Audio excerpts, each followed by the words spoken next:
things about these machines was not good. And whenever I used to see with my father, if I'm sitting with him, I used to do massage when I was kid at my school time, and my father used to watch the news. So at that time, always my father said that there is a drone attack, and we used to say that there was a chaos in people about these machines as well.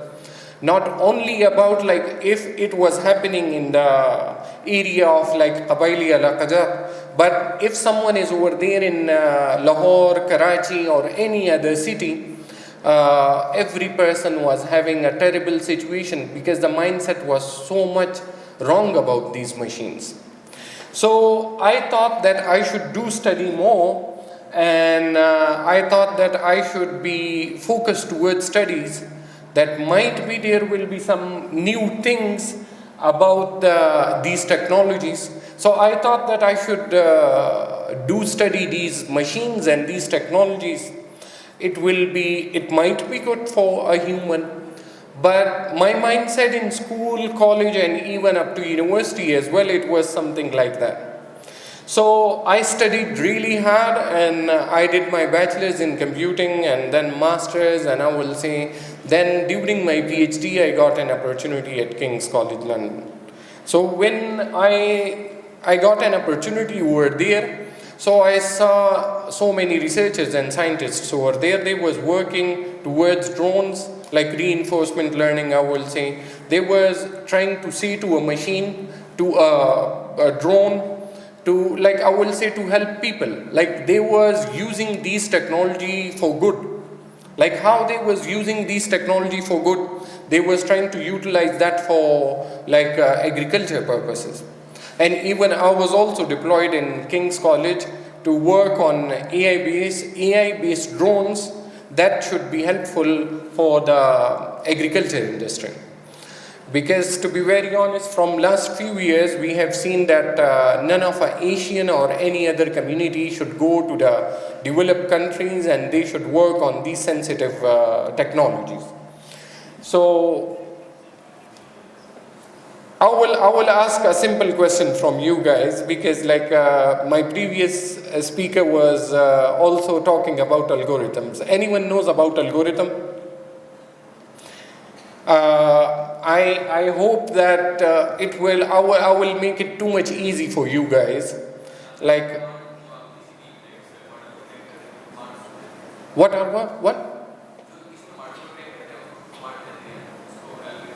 Okay, I will make it simple for you. How? Like the step-by-step sequence. Let's say if someone is going to make a tea, so he or she will do some steps to perform, and like then we can get that tea. So that steps we are performing, that is basically algorithm. So algorithms are basically step by steps, and might be you will be aware about these algorithms, who invented that algorithms. He was a famous scientist, and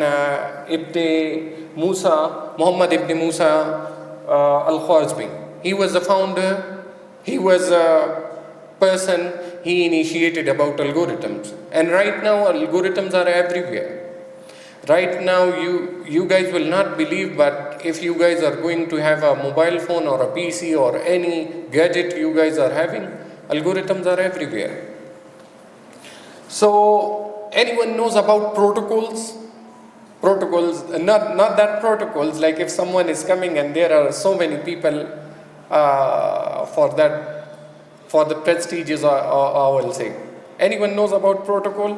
I hope that if you guys are not aware, I will say it in a very simple way. Like set of rules for communication, it is written over there. But if you guys are using any website, so you guys are having a protocol that is HTTP or HTTPS, or if someone is going to send an email, that is a SMTP or SNMP protocol. So protocols are everywhere. If you guys are sending a message through WhatsApp, also there are protocols. So these protocols are what? These are set of rules for communication. I will quote one of a book that was on data communication and networks by an Indian author, Behrouz Frozen. He particularly used to say about this thing that, let's say if two persons are on one roof, and one is Chinese, another one is German, and they are going to communicate with each other, and both of them do not know about Chinese and like their languages. So they will try to communicate with an international language that is an English. So English is what? Or either if I'm going to talk with you guys in Pashto, or either in Punjabi or Urdu, so that is a mode of communication. So that language is what? A protocol. A protocol between that two people, or someone is communicating with each other. So even I will say that my professor during my PhD, he used to call me protocoli because I did work a lot on these protocols. And this was my idea, that let's say if we as a human are going to communicate with each other, why not drones should communicate with each other? That was my thesis title during my PhD as well, that drones should communicate with each other. So particularly I will say that, can you change this? So particularly I will say that drones are having many applications. But if drones will be far from their base stations and they will be trying to communicate with each other, they use protocols. So during my PhD, I did work on this algorithm that is a protocol, and I named this algorithm that is E-and-TalkNet. I will not go in more in details because you guys will say that it's too much stuff and all of these things. But it was an AI-based algorithm. This was an AI-based algorithm. It was giving us an idea that how the drones should be efficient in energy. So I particularly, during my PhD, made one of our energy stabilization threshold formula, and which is going to come on this slide. This was my own invention about, because research without mathematics is nothing, and I will say that maths is the king of all sciences. So anything you guys do all of that activities firstly on mathematics and prove it. So I did prove my ideology, and I did that on this mathematical formula. It took me around 1.5 years. And after that I tested this particular formula over there at King's College London as well. And it was working. It was giving us an idea that drones can save up to 30% of their energy by utilizing this mathematical formula. It is right now I will say that because the project of my PhD was a joint venture with the Toshiba company, King's College London, and over here in Pakistan with ISRA University. So these were some calculations, you guys can see it, and it is giving us some energy, that it is giving us an information that 1/3 energy can be easily stored. So moving more towards the calculation, I will skip these results because we tested these results in King's College, and it was giving us some better performance about these drones. Can you move towards the other slides? So move on, please. So working towards this particular formula and working towards this particular AI-based algorithm, it was giving us tremendous results about drone energy efficiency. It used to conserve drone energy, and it have improved the quality of service or experience and these things a lot. So because of that particular algorithm, we achieved major good things about drones, and we were trying to utilize that for agriculture purposes. Moving towards the second problem which we commonly see, let's say that guy over there, he is controlling the drone, I will say this is a quadcopter. It's a quadcopter and it is controlled through a joystick.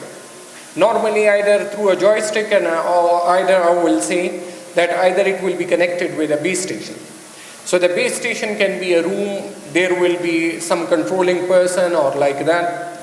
Let's say if the drone will move, keep moving the slides that they should see.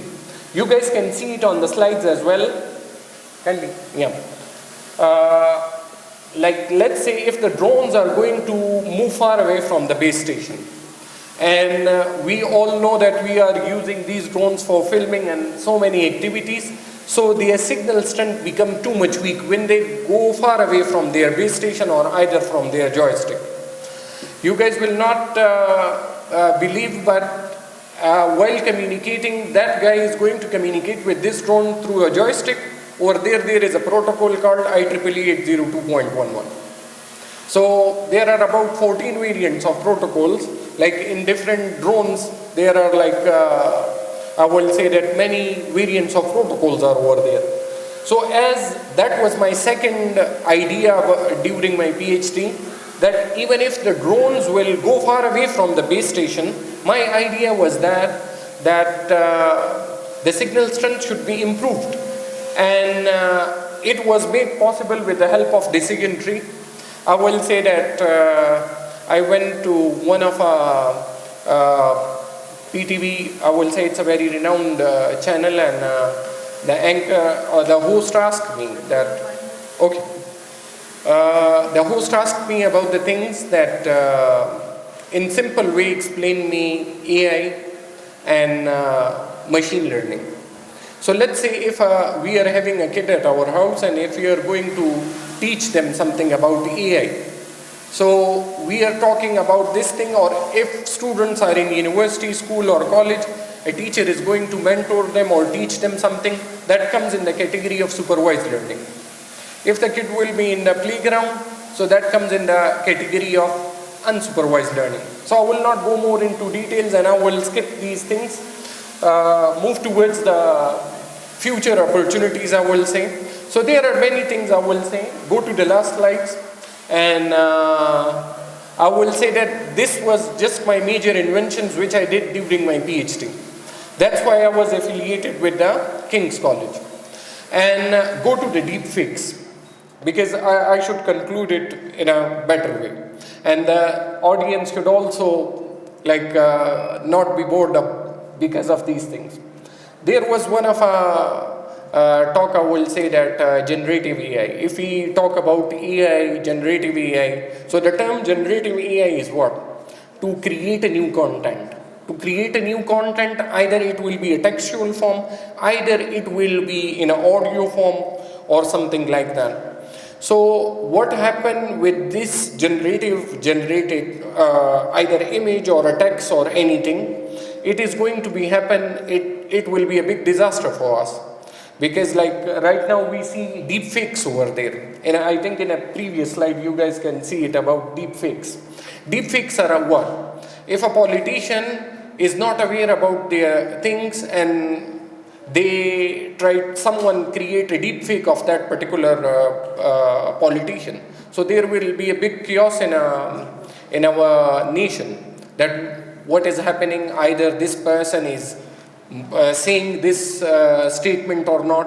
So deep fakes are right now everywhere. I will say that from last 2 years I'm also facing, so many people are creating my IDs on my name. That is also what, the people are trying to create people I will say that I will give an example about this thing. I visited one of our studio, I will say. It was an AI based studio in London back in 2022. And that AI based studio was about what? You guys will not believe, and you guys might be in shock to hear about this thing, that over there in UK, people are thinking that they will not die because of AI. They are thinking how, let's say I'm having passed during my childhood, during my college life, during my university studies. So people used to bring their data to that particular AI studio, and there will be a manager over there, and they will be trying to do what? They will be trying to make your, I will say, a bot or something like that, and they will be trying to make that bot, and your kids or any offspring of yours will be trying to easily communicate with that bot. And when I visited that AI studio, it was like that there was a family, and the manager of that studio was demonstrating that, okay, right now the kids should communicate with your chatbot. And it was a mother with having 2 kids, and they have made that chatbot for, and it was not a chatbot, I will say, it was a exact replica of that lady. And kids was trying to communicate with them like how I was in my childhood, and that based on that data, they was giving that particular information. So we can see like these AI generated text everywhere, and generative AI is right now, I will say that it's quite common right now. If someone is aware about Azure AI, if someone is working on Google Cloud platforms, if someone is using the AWS platforms, so there are many platforms like that. They are having AI generated text, AI services. You guys can see it. I will say about like ChatGPT 3 or ChatGPT 4. We all are using, I will say, for emails or like these things. This is one of our platform which is generating text. If someone is going to work on copy.ai, so there are many platforms like that. They are working towards AI. So in short, I will say there is a slide which is written that AI and algorithms are going to take over the entire world. So I hope I will conclude this on this talk. But there are many more things we need to talk about AI, and I will request the organizers and especially the youth association and especially the chairman of this platform that they should organize some sort of sessions about AI, because the thing is right now we are not aware about this particular disaster, I will say, because so many jobs, I will say that it will be gone because of AI. So we need to aware ourselves. The youth should aware themselves about AI. Why? Because it's a need of today. It's a need of day. If you guys will not work on AI, so I will say that accountants will lose their jobs. So many people will lose their jobs. I have seen people who worked over there in UK, and they was about their driving. And suddenly Tesla have announced driverless cars, and so many truck drivers lost their jobs.